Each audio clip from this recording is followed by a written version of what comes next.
and welcome back to another BobBlast. Hi, I'm Bob Burridge, and this one is all about big brushes.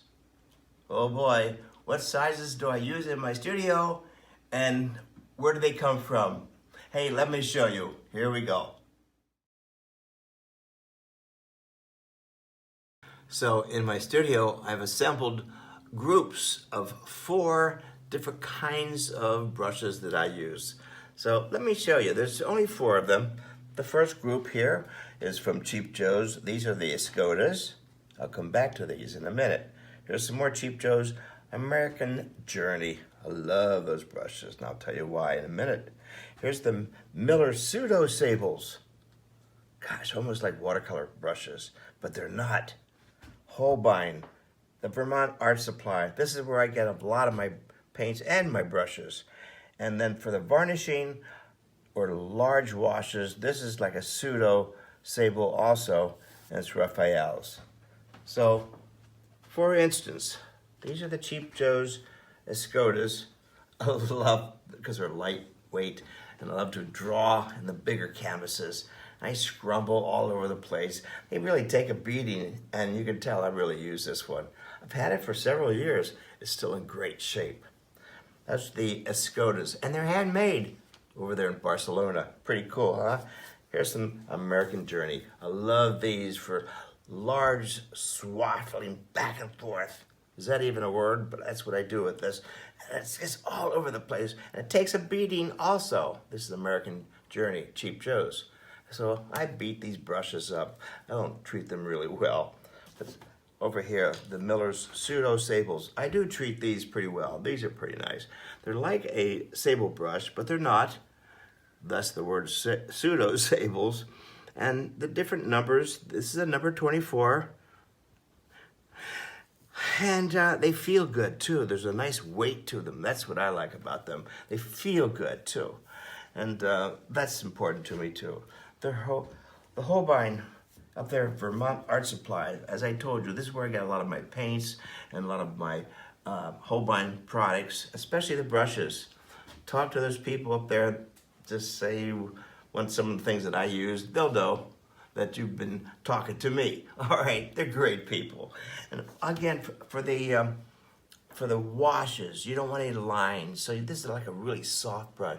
Nice and soft. And that's what you want to use for the washes, or if you're doing big watered down watercolors or watered down acrylics, the Holbein acrylics.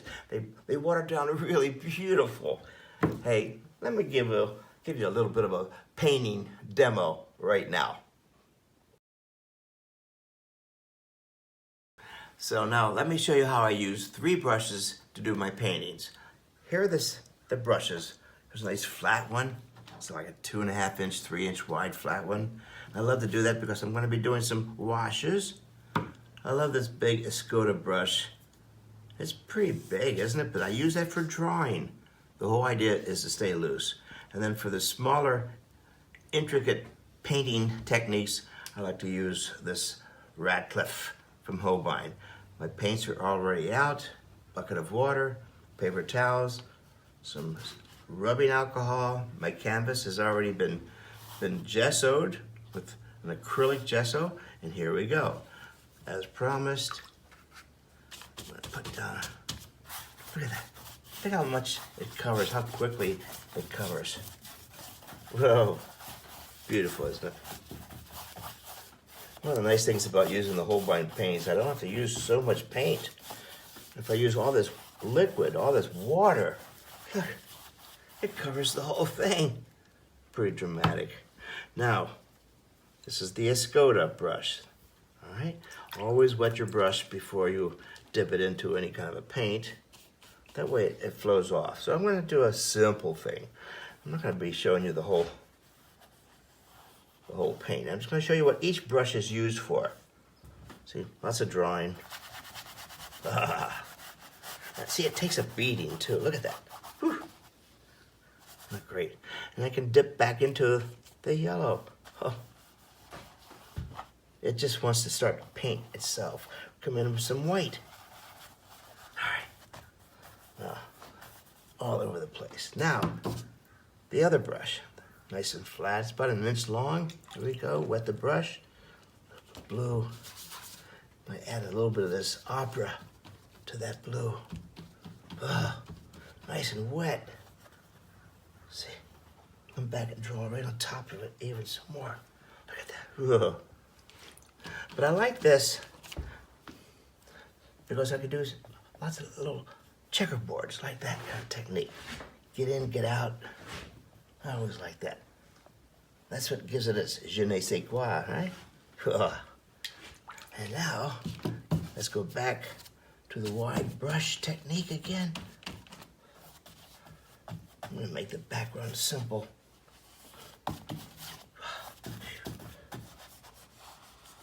See how fast it covers it up? As again, I'm not gonna be doing the whole painting here. There's the shadow.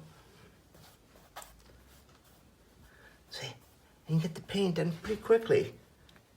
That way, you're not using these little 2-hair brushes, and you start to tickle it to death with a 2-hair brush. Wow. Get the right size brush, and I've always said, whatever brush you have in your hand, put it down and get the next one bigger. You deserve it. Hey, thank you, but I want to show you some more of my favorite brushes.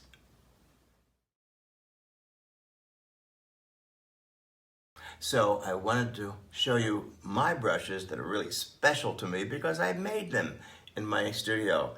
And I wanted to be looser, so I made my brushes longer, only because I saw the idea from Henri Matisse. There he is laying in bed with 8-foot sticks painted on the wall. I said, wow, what a great way to loosen up. And so I went into my studio and put twigs from the local branches, taped them on, made my handles fatter, easier to hold. It was pretty nice to be able to stand back and paint like this, as opposed to having my face right on top of it. And what a great way to loosen up. Well, at least that's what I thought was great. Let me show you also some of the brushes. I just can't throw these away. These are all my handmade brushes. Notice all the handles are nice and fat. Sometimes they'll break. I'll add another twig to it. And they kept getting heavier and heavier. The handle, I love the fact that they're on a curve. There's no way I'm going to be in control now. But this is what I would draw with and paint with. But where do I get all these wonderful brushes? Let me show you. Of course, I keep talking about it. Cheap Joe's Art Stuff. Look how big this catalog is. There's quite a few pages in here also that talks about different kinds of brushes. It's a great brush education. That's how I learned, quite frankly. Read the catalog, it's all there.